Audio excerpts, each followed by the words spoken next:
Coming to you live for the Bill Fuller Tough Studio. Boomer Esiason, Greg Giannotti. It's Boomer and Gio on the Fan. Simulcast across the country on CBS Sports Network and wherever you're on the free Odyssey app.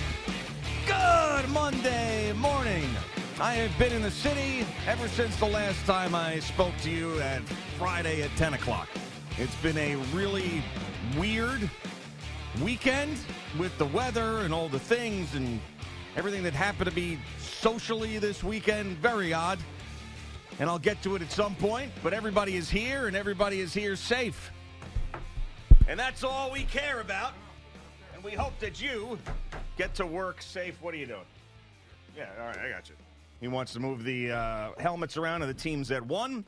So if you didn't know, surprise. It's the Seattle Seahawks and New England Patriots as Championship Sunday. An interesting one. We kept talking about how if this game was going to be up in New England, this big storm, winter storm, Fern was going to dump all sorts of snow on them, and it did. But I didn't expect the snow to hit in Denver like it did in this game to make it basically unplayable in the fourth quarter. And Sam Darnold and the Seattle Seahawks get it done. So I'm a little bit disappointed he couldn't do it with my team, but I am very happy for him that he made it this year. Good morning, Boomer. How are you? Good morning, G. I'm doing well. And, yeah, I'm happy for Sam, too, given all the things that he's gone through in his career. And now to be anointed the NFC champion and play just an absolutely fabulous game. I mean, he and Matthew Stafford went back and forth. I was hoping that Matthew Stafford was going to score late in the game to see if Sam could bring his team back and win it that way, which would have been even more impressive. But that Clint Kubiak, the offensive coordinator for the Seattle Seahawks, how he doesn't become the Raiders head coach, I'd be shocked.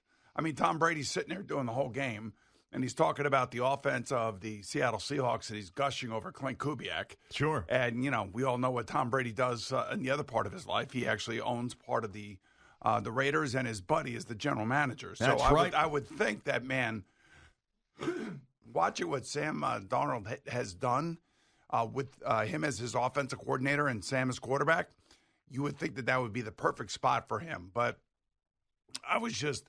You know, Sam never really came close to throwing an interception yesterday. You know, like he played solid. He played great. I mean, the numbers are off the charts. He played his best game ever, I think, as a professional football player, at least, in the biggest moment. And that's really a crowning achievement for, at least through my eyes. Yeah, and he got another opportunity, and that's the biggest thing is last year in those two games, it had lingered around him, how great of a year he had, and then it was all of a sudden, well, he turned back into Sam Darnold, and the Seattle Seahawks said, hey, we saw a lot from him. Clint Kubiak said this guy is going to be, along with Mike McDonald, our starting quarterback, and not only did he recreate the great season he had last year, he made it even better.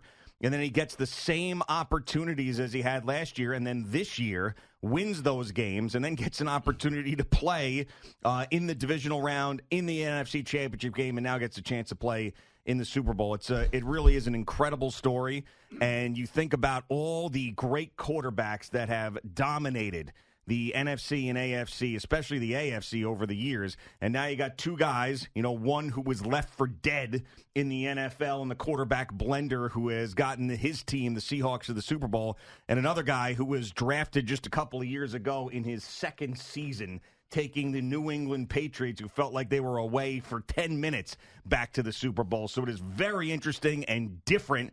A different quarterback matchup that we've seen the last number of years. You know, when he was traded to the Carolina Panthers, Matt Rule was the head coach. They also brought in Baker Mayfield at that time. I mean, like, what a mess. Just think about that. That was 4 years ago. Yeah. Think about that for a second. And, you know, he ends up kind of winning the battle against Baker because Baker ends up getting traded to the Rams late in that season. And what Baker did with Sean McVay was amazing because, remember, he got off a plane and they played a game. And he hadn't really practiced with the Rams. I think he was there maybe for 3 days. And somehow the Rams won that game. And I think it was on a Monday night game or a Thursday night game. But anyway, so then he goes to San Francisco and basically sits and watches Brock Purdy and Kyle Shanahan do their thing. Kind of like going to quarterback school. And then, lo and behold, he gets a break when J.J. McCarthy gets hurt after the Vikings draft him with the 10th overall pick. and he's thrust into the starting role because of that knee injury that J.J. suffers, and he has Kevin O'Connell calling plays, and he's throwing the ball to Justin Jefferson and Jordan Addison. And now, all of a sudden, the Seahawks move on from Geno Smith, and they sign Sam Darnold. And by the way, that was controversial when that all went down in Seattle. Everybody loved Geno out in Seattle. And Mike McDonald just said, and John Schneider, who is one of the more aggressive GMs in the entire NFL, decides, hey, you know what? We're changing. We're moving on. We got a new coach. I need a new quarterback. And they invested, about $35 million a year in Sam Darnold to be their quarterback. And boy, has that paid off. Yeah, and I remember at the time thinking that, this is what Minnesota's going to do. They're gonna let Sam Darnold go because they believed in J.J. McCarthy, and every quarterback that Kevin O'Connell had his hands on, turned into gold. And the thought process was that, J.J. McCarthy would be that next guy, and he would just, for them, not me, because I never liked the guy, but that's what they were thinking. And they thought, Sam was expendable, and good for the Seahawks seeing that it wasn't just the situation there in Minnesota, it was the player. And they went out and got that player, put him in their system, and now he's an NFC champion. Took that team back to the Super Bowl. And then in the other game, we have this fiasco of a play with Jarrett Stidham. Yeah. And, this is backup quarterback stuff. This is quarterbacks that aren't used to the speed of the league because they haven't played. You heard everybody in the pregame show talking about it. I think Kirk Cousins brought it up. And it really showed itself in a couple of decisions that he ultimately made that, he just wasn't used to making those decisions. And by the way, the New England Patriot defense has been awesome throughout this playoff run. They have held opposing offenses to one touchdown in each of these games or less. The other thing about this whole game is that if it weren't for that horrific play by Jarrett Stidham, I don't know if the Patriots would have scored at all. Yeah, exactly. And everything felt like it was going the Broncos' way. Stidham looked really, really good up until that point. I thought that ball got knocked out of his hands, and it should have been called a fumble initially. And, again, this is New York getting involved, by the way. I know. I initially thought that he had pushed it out, and it was an incomplete pass, but then obviously looking back on it, they ended up scoring a touchdown anyway, so it didn't end up hurting them. But yeah, looking back on it, obviously, they end up calling it a fumble. But I was really impressed with the way he was playing up until that point. And then that play happens, and then you can tell that just changed everything in his mind. Then the weather on top of it, and it was just impossible. And, of course, we've seen how many times, the coaches go for fourth downs, and that's what it is, and it's aggressive, and it's this, and it's that. It's one thing about 4th and 6 inches. It's another thing when it's 4th and a little bit more than a yard. And, you're in a game. Now, the weather had not changed yet. Well, that's exactly right. So I wonder if, if someone had said to Sean Payton at the time, hey, there's going to be a blizzard any minute now. You might want to get your points. If that would have changed things, because no one was really talking about that. So I went back and looked, and that weather showed up earlier than everybody had forecasted. So I don't think anybody knew that it was going to be like that. But that's just a real mistake on Sean Payton. The reason you hire a guy like Sean Payton is because he understands situational. Yeah. And if I hear the word situational one more time. Situational football. Oh, my God, Jesus Christ. This is situational football. Oh, my God. But anyway, you have to understand, who you're playing against, how your defense is playing, where you're playing. All these things should be a part, and who your own quarterback is. Yeah. So you have to take all this stuff into account. And, look, we all knew it was going to be a low-scoring game just simply because both defenses are really good. And it was going to be really hard for a young quarterback to go on the road under those circumstances, play in that chaotic kind of situation. And then on top of all of that, the weather comes in the second half. And, I don't think there's any one of us, I don't know how many text messages I got. Can we please kick a field goal? Can we please kick a field goal? Can we please take into account what the stakes are here, the way the teams are playing? Drake May did not play great in this game. He did not, especially in the beginning of the game. He was way off. He was underthrowing people, short-arming people, running out of the pocket. He was not doing a great job. And Will Campbell has been a real liability at left tackle for them. And it was, again, yesterday, even another liability.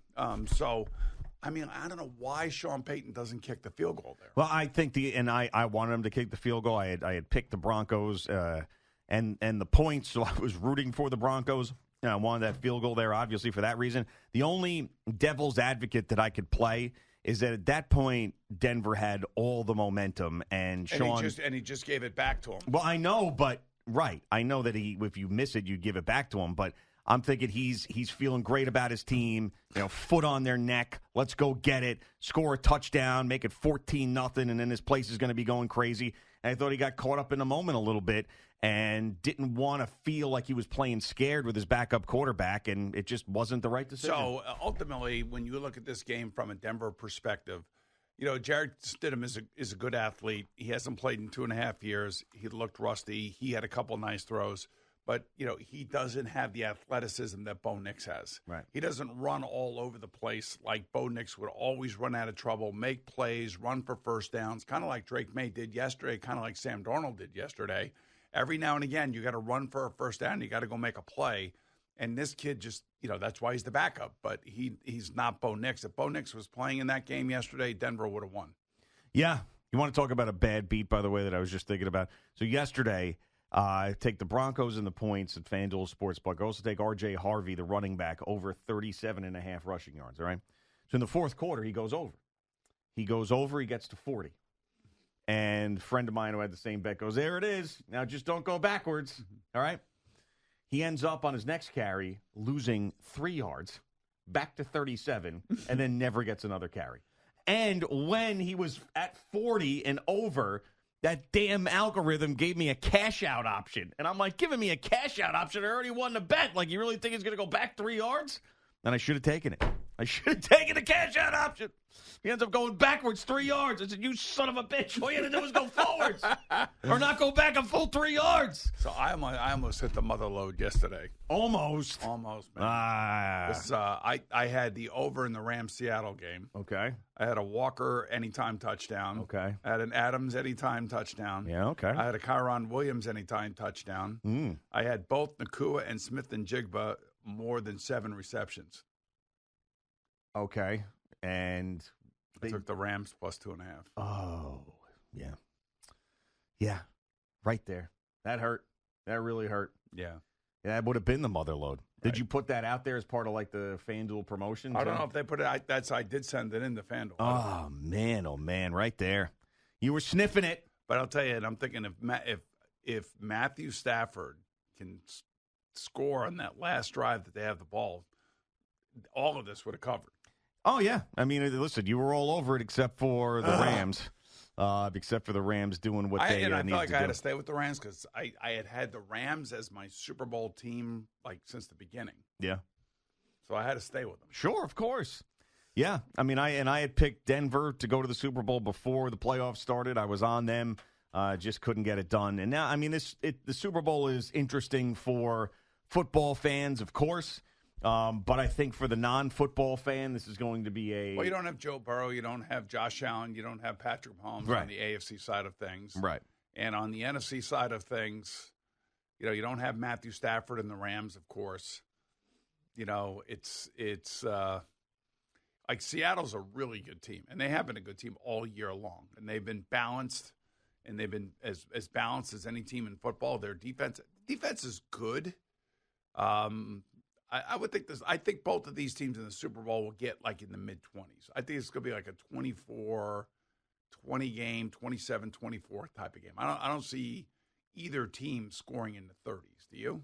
I don't, with the way that these defenses have played. But then again, I mean, this Seattle team can. I mean, they are as impressive offensively as just about anybody.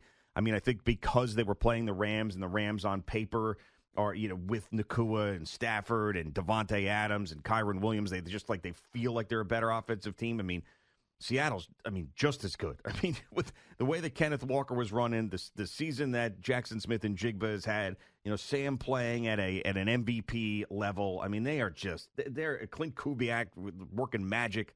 I mean, that I wouldn't be surprised if they ended up putting up 30 on the Patriots. I'm not predicting it, but it wouldn't surprise me if they were the team that did it. Well, it's going to take a lot because that Patriot defense is great. Good. It's a great. really good team. But, I would also say that if you think about the Patriots, and they were talking about strength of schedule, and, I was talking about they have to validate it. Well, they have validated the fact that, the strength of schedule probably built confidence for them. Sure. And they caught these teams in the playoffs, when you think about it. Justin Herbert without his starting offensive tackles, C.J. Stroud without his tight end or his wide receiver and one of their tackles, and then, of course, yesterday with Jared Stidham. So things have kind of lined up for the Patriots. Like, you got to have some luck to get there. Yeah. And I think they've had their share of luck getting there, but they have validated the fact that they're by going to the Super Bowl, that they are a very well coached and they are a solid team. The thing that was really impressive to me was Josh Allen went in at halftime and said, "Screw this. We're going to run the ball, and we're just not going to stop running the ball." And that third quarter where they came out and just dominated the entire quarter and had the ball for 8.5 minutes or something. It was actually more than that. I think it was like 11 minutes. It was amazing what they did in the third quarter. You said Josh Allen. I mean, Josh McDaniels. Yeah, all right. Yeah, okay. I was confused if you go back to the previous week. Josh McDaniels. Yes. Yeah, he, which is, I mean, one of the best offensive coordinators so to ever running, live. Man, we're running it. We're not throwing it. We're just going to run it. Did you see the spread on the Super Bowl yet? I did. It's 4.5? Yeah, 4.5. Seahawks minus 4.5. How about that? I was sitting here today. I'll take the Patriots. Really? With the 4.5. Just like, yesterday I took the Broncos with the. Earlier in the week, it was 5.5.